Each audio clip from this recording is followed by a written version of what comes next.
कराची में आतंक के नए ठिकाने का पता चल गया है। मेरे एक तरफ आप देखेंगे आतंक का घर और मेरे दूसरी तरफ है आतंक का कैलेंडर।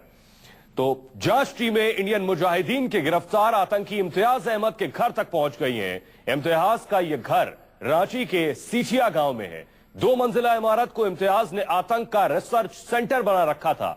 30 कमरे के 2 मंजिला इमारत में कई संदिग्ध सामान बरामद हुए हैं। पुलिस के हाथ एक कैलेंडर लगा है जिसमें कई संदिग्ध बातें लिखी हैं।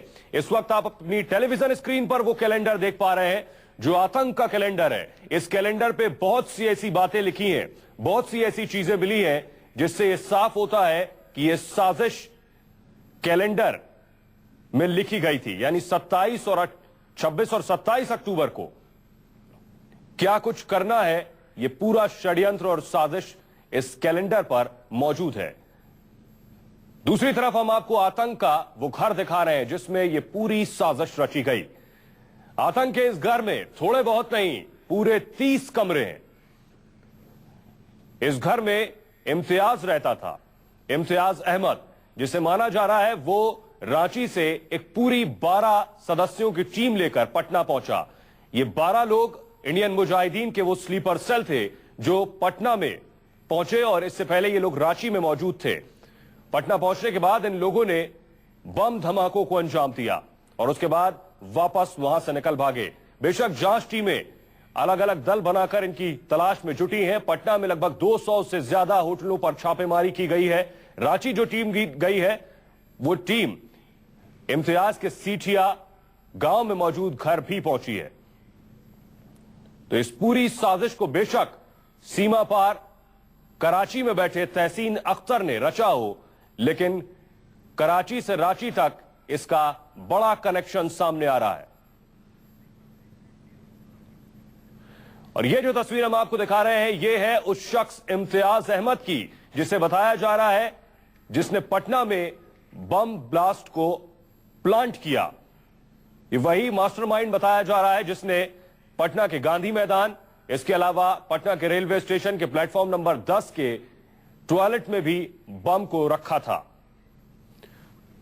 रांची में आतंक के नए ठिकाने का पता चल गया है और जांच टीमें इंडियन मुजाहिदीन के गिरफ्तार आतंकी इम्तियाज अहमद के घर तक पहुंच चुकी हैं। इम्तियाज का यह घर रांची के सीठिया गांव में 2 मंजिला इमारत को इम्तियाज ने आतंक का रिसर्च सेंटर बना रखा था। 30 कमरे के 2 मंजिला इमारत में कई संदिग्ध सामान बरामद हुए हैं। पुलिस के हाथ एक कैलेंडर भी लगा है जिसमें कई संदिग्ध बातें लिखी हुई हैं। कैलेंडर पर हथियारों के नाम लिखे हुए हैं। कैलेंडर में 26 और 27 अक्टूबर को इंडिकेट करके उर्दू में कुछ लिखा है। हालांकि लिखा क्या है यह अभी तक साफ नहीं है, लेकिन कयास ये लगाए जा रहे हैं कि 27 अक्टूबर को हुए धमाकों के संबंध में कुछ लिखा है। हमारे सहयोगी आकाश रांची से जुड़ रहे हैं और ज्यादा जानकारी के साथ। आकाश, जांच दल इम्तियाज के गांव सीठिया के इम्तियाज के घर भी पहुंची है, घर से और क्या कुछ मिला है? देखिए सर, कल एनआई की टीम यहाँ पर आई हुई थी और उन्होंने यहाँ पर पहुंचते ही अपने जांच को जो आगे बढ़ाया और इम्तियाज के घर पहुंची है। मैं बता दूं इम्तियाज का घर रांची से शहर से करीब 15 किलोमीटर दूर सीठियो गांव में है। इम्तियाज का घर 30 कमरों का घर है और ऐसा जैसे उनके भाइयों ने बताया कि सारे भाइयों के बीच आपस में कमरों को बांट लिया गया है। 5 कमरे इम्तियाज को दिए गए हैं, जिनमें से 5 कमरे के 3 कमरे में पुलिस ने छापेमारी कर जो आपत्तिजनक जो वस्तुएं बरामद की है उसमें कुकर मिला। और कल जो एनआई की टीम ने वहाँ एक कैलेंडर देखा है जिसमें कुछ तारीखें थी जिसको गोल घेरे में किया हुआ था और उर्दू में कुछ लिखे हुए थे। 21 से 27 तारीख तक की जो तारीखें थी उसमें कैलेंडर में उसको गोल घेरे में किया हुआ था। तो और उर्दू में लिखा हुआ था। एनआईए टीम इस बात की तफ्तीश कर रही है कि आखिर वो क्यों इंडिकेट किया गया था तारीख को और इसके मकसद क्या था इसके पीछे और क्या वो आपस में कोई कोड वर्ड का इस्तेमाल कर रहे थे। और दूसरी ओर उस घर में जो कैलेंडर है उसके पीछे हथियारों के नाम लिखे हुए थे। AK-47, इंसोर्स, कार्बाइन ये लिखे हुए थे। और अभी एनआईए की टीम और रांची पुलिस की टीम सारे सामानों को वापस ले आई है और इसकी छानबीन कर रही है। आकाश, का किसी तरह का विस्फोटक भी बरामद हुआ है? देखिए, कल जो एनआईए की टीम गई थी उस वक्त तो विस्फोटक बरामद नहीं हुआ है, लेकिन उन्होंने कैलेंडर जब्त किए हैं और उर्दू में कई साहित्य वहाँ मिले हैं और वायर मिले हैं, घड़ी मिले हैं और विस्फोटक जी, तो तस्वीरें हम आपको दिखा रहे हैं, इम्तियाज के घर की तस्वीरें। ये रांची के कुछ किलोमीटर दूर सीठिया गांव है। सीठिया गांव में इम्तियाज इसी घर में रहता था। इस घर में 30 कमरे हैं और बताया जाता है इम्तियाज 6 भाई हैं।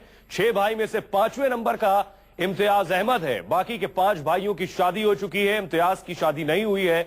जिस तरह से हमारे सहयोगी आकाश बता रहे हैं कि 30 कमरे भाइयों में बटे हैं, जिसमें से इम्तियाज के पास 5 कमरे थे। इन 5 कमरों में जब जांच टीम ने, इन्वेस्टिगेशन टीम ने जब छापा मारा तो अंदर से कैलेंडर बरामद हुआ, जिसमें खासतौर पर 26 और 27 तारीख को मार्क किया गया था। यानी इस तारीख पर किसी साजिश को रचा गया इम्तियाज की तरफ से। और मुमकिन है कि वो 12 स्लीपर सेल जो रांची में मौजूद थे, इन 5 कमरों में वो पहुंचे और इन कमरों में बैठकर ही पटना की साजिश को प्लान किया गया। उसके बाद ये 12 लोग पटना पहुंचते हैं और पटना के गांधी मैदान में बम प्लांट करते हैं। इसके अलावा पटना के प्लेटफॉर्म नंबर 10 के शौचालय में भी बम प्लांट करते हैं और इस बम धमाके में 6 से 7 लोगों की मौत हो चुकी है।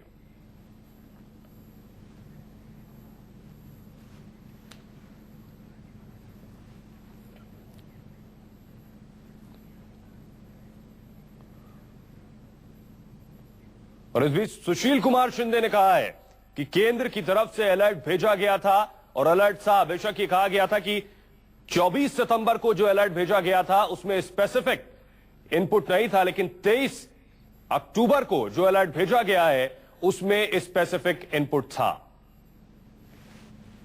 कल मुझे आके मिलने वाले हैं। आज मैं जाने वाला था, लेकिन उनकी राजगीर में कई मीटिंग है आज, तो वहाँ नहीं है। लेकिन मैंने आज मेरे home secretary, joint secretary, director general of NIA को भेज दिया है देखने के लिए सद्य स्थिति, और वो मुझे रिपोर्ट करेंगे और कल मैं उनसे चर्चा करूंगा। हमने तो कह दिया है कि इनपुट दिया है, अभी जनरल दे दिया है नहीं दे दिया है बात अलग होती है। हम हमेशा जब जनरल कोई स्पेसिफिक इंफॉर्मेशन होती है देते हैं, बट हमेशा ऐसा देते हैं कि इस वक्त आपकी रैली होने वाली है तो अटैक होने वाला है, आपके ऊपर 100 दिन में 2-4 दिन में अटैक होने वाला है। इस तरह की इंफॉर्मेशन देते रहते हैं और जब स्पेसिफिक होती है इंफॉर्मेशन वो भी देते हैं। सर मोदी, बड़ा सवाल ये कि अगर अलर्ट था उसके बावजूद भी नरेंद्र मोदी, जिनकी सुरक्षा बढ़ाई गई, नेशनल सिक्योरिटी गार्ड्स, एनएसजी के कमांडो उनकी सुरक्षा में बढ़ाए गए, उनकी रैली गांधी मैदान में हो रही थी, उस मैदान में मेटल डिटेक्टर तक नहीं लगे थे, स्कैनर नहीं लगे थे। आखिर क्यों? क्योंकि इससे पहले भी आईबी इस तरह की जानकारी देता रहा है कि नरेंद्र मोदी आतंकियों की हिट लिस्ट में है और शायद हिट लिस्ट में सबसे ऊपर हो सकते हैं नरेंद्र मोदी। इस तरह की जानकारी पहले भी स्टेट गवर्नमेंट्स को केंद्र सरकार भेजती रही है, उसके बावजूद आकर सुरक्षा में कोताही क्यों बरती गई? ये सवाल उठ रहा है जिसका जवाब राज्य सरकार के लिए देना मुश्किल है। इससे पहले क्योंकि नीतीश कुमार ये कह चुके थे उनके पास किसी तरह का कोई इनपुट, कोई जानकारी नहीं थी। आईबी ने, खुफिया विभाग ने उन्हें किसी तरह की कोई जानकारी नहीं दी थी कि बिहार के अंदर क्या धमाके हो सकते हैं या नहीं। लेकिन उसके बाद जब बिहार के डीजीपी ने कहा कि उनके पास 2 अलर्ट आए, पहला अलर्ट उनके पास 24 सितंबर को आया जिसमें स्पेसिफिक इनपुट नहीं था, लेकिन उसके बाद गृह मंत्रालय से कहा गया कि 23 अक्टूबर को जो जानकारी दी गई उसमें कुछ निश्चित जानकारी थी कि नरेंद्र मोदी की रैली भी निशाने पर हो सकती है। बेशक अगर निश्चित इनपुट नहीं थे, राज्य सरकार अगर यह कहती भी है और जानकारी थी कि इस तरह के धमाके हो सकते हैं, तो नरेंद्र मोदी की रैली के दौरान सुरक्षा चाक चौबंद क्यों नहीं की गई? मेटल डिटेक्टर क्यों नहीं लगाए गए? स्कैनर क्यों नहीं लगाए गए? वो सवाल है जिसके जवाब राज्य सरकार के पास नहीं है।